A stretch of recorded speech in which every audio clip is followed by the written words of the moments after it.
All right, so here are some of my favorite shortcuts, and I'm gonna roll through and just demo them here for you to show you what I mean. So, number one, Shift Z, okay? Shift Z will fit your timeline to the visible space that you have. So for example, if I was way zoomed in on my timeline here, my timeline is way long, like I can't get to the end of it anywhere. If I just hit Shift Z, now my whole timeline is visible. This also works for my viewer here. So here I'm zoomed in on my viewer so I can move around and get more detail. But what if I want to get back to fitting my my content to my viewer window? All I have to do, Shift Z, and it goes back to the way it is. One of the other things you just saw there was Shift Scroll Wheel. Now sometimes let's zoom in a little here. Sometimes this right here, the auto timeline scroll is pretty useful, but I have to say a lot of times I don't use it. And so I will just move through my timeline by holding down Shift and scrolling my mouse wheel up and down. And I think it's a lot easier in a lot of situations to move to where you need to be versus letting the auto timeline scroll happen. So that's a good one. Next is when we're creating a new event or a new project, we can hit Option N to create a new event and go through it and set up our new event. And then we can hit Command N to create a new project. Both of those are they're only a couple seconds faster than moving your mouse and clicking on stuff, but like that adds up over time. All right, next is Command 4, and Command 4 hides and shows our inspector window. Now the inspector window is one of the most important windows in Final Cut because it changes to have the settings for whatever clip you are clicked on or anything that you are clicked on. It becomes what controls that thing. And so a lot of times you want it to be there the whole time, but sometimes you need some more room. And so Command 4 to hide it, Command 4 to show it, and here's a little extra tip. If you double click on the very top of the inspector window, it will become full screen. So sometimes like this setting right here, or this effect that I have has a lot of settings to it. And so sometimes it's just easier to see all those settings. You just double click on it, and when you're ready for it to go back, you double click, it shrinks back up and the timeline comes and fills that space. Next is Command Shift 8, and you're gonna see here, you're gonna see my audio meters over on the right disappear here. So now they're gone. Sometimes they're gone and you want them there. So Command Shift 8 brings your audio meters into and out of view. Also related to audio is Command Option 8. And sometimes you want to record a quick voiceover, or a lot of times I'll use this if I just need to do a quick insert for a voiceover to correct something. And so I'll just bring this up and record what I need and then send it away with Command Option 8. Next, we've got Control D. Now, Control D, it will allow you to click on a clip and then specify how long you want that clip to be. So, for example here, this clip that I have clicked is currently 49 seconds long. And I want it to be 30 seconds exactly. So let's zoom in a little on it. I'm going to click on the clip and hit Control D, and then I'm going to type 30 seconds and hit enter. And now that clip is exactly 30 seconds long. Now we're going to undo that, and I could show you I could do anything. Maybe I want it to be 30 frames. It starts with frames. Now this is a 24 frame per second timeline, so 30 frames represents 1 second and 6 frames that we see right here. And if I hit enter, boom. Now that clip is only 30 frames long. So that is a super easy way to set a specific length that you want a video to be. Next, we've got Control P, which is similar to Control D, where it allows you to enter some data in. In this case, it's going to allow you to enter in where you want the playhead to move. I want to put the playhead right at the 30-minute marker. So I'm going to type in 30 minutes, and now my playhead is exactly at the 30-minute marker, and if I hit Shift-Z to zoom out, I can see where that is relative to my timeline. Maybe I want to put a marker right there. There's a marker. Now I want to put another marker at the 60-minute timeline. So same thing, I just type Control-P and then 60 minutes, and now I can put a marker right at the 60-minute marker. So that's a really great way to jump to exact moments in your timeline.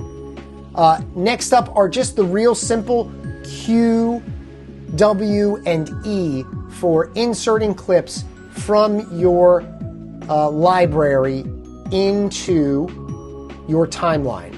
So, and you can see the three settings are here. We've got Q, which is connect the clip.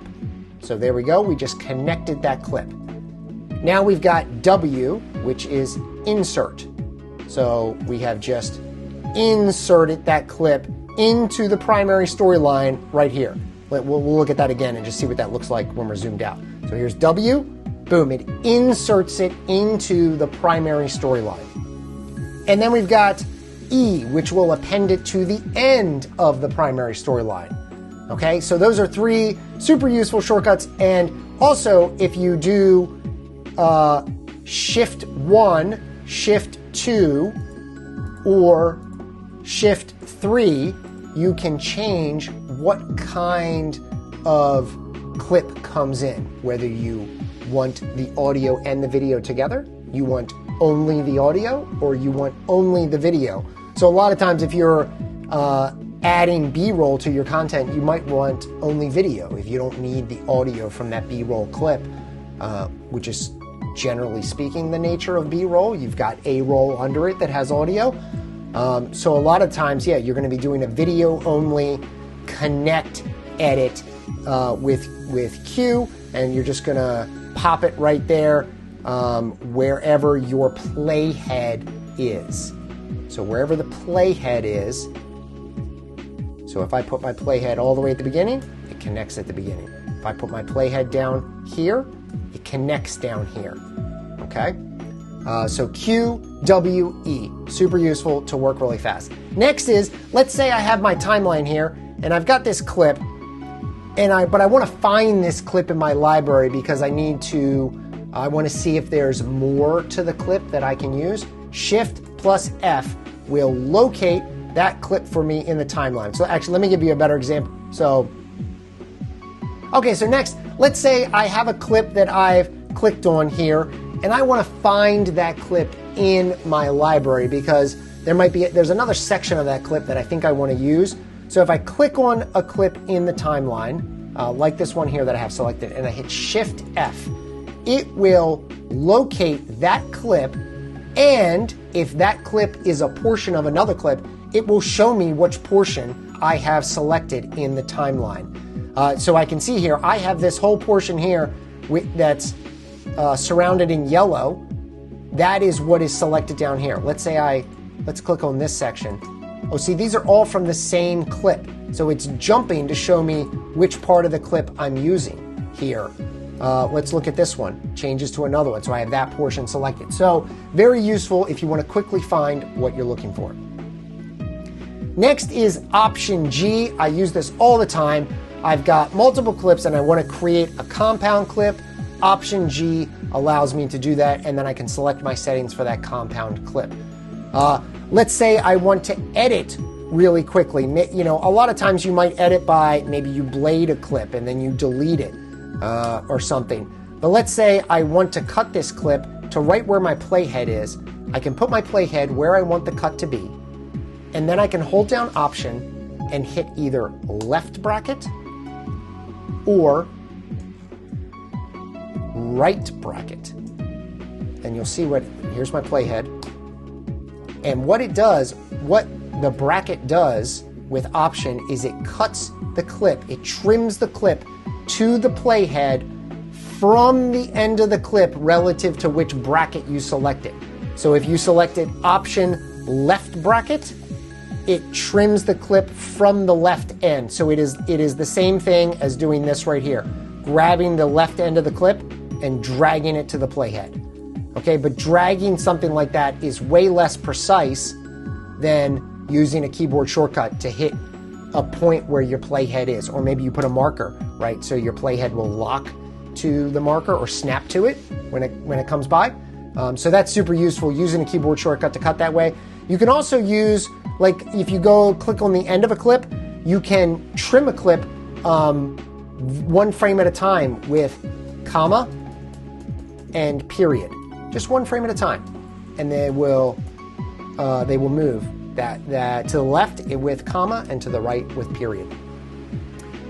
Next up is Command G, and this is super useful for something like this here. Let me show you, let me give you an example here of how I might use this. I'm going to go into this other demo thing here. I've got some B-roll. So I've got B-roll. Let's just pick a shot here, and let's pick a shot here, and let's connect. Let's connect edit these here. Okay, so we've got these two clips now that we've added, right, next to each other. Now, I don't want these clips to not be touching each other. So for example, right now, they're just separate connected clips. So if I trim this one clip, these two clips are no longer connected, but I want them to stay connected. So I select them and I hit Command G, which is like grouping them together. And what that does is it creates a secondary storyline. And now these two clips stay connected if I trim them. Okay, if I trim from the middle, they stay connected. Now you can move them out, right? You can move one outside of it, or you can put it back in. But secondary storylines are incredibly important to Final Cut, and the keyboard shortcuts make it really easy to use them in.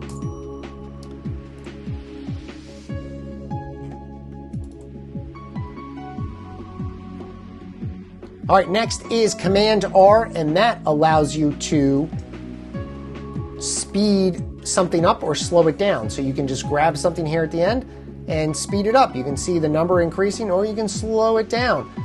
You can also go in and do some custom stuff. They have some defaults built in here, but you can do custom, and you can type in different settings, different percentage that you want it to be, or an exact duration, and adjust your quality. There's all kinds of stuff you can do. You can also do speed ramping with Shift B here, and now you've sort of created a blade point where it will increase from this speed to this new speed. If we zoom in, now we've gone from 105% to 750%, and we can adjust the transition into that. So let's see what that looks like.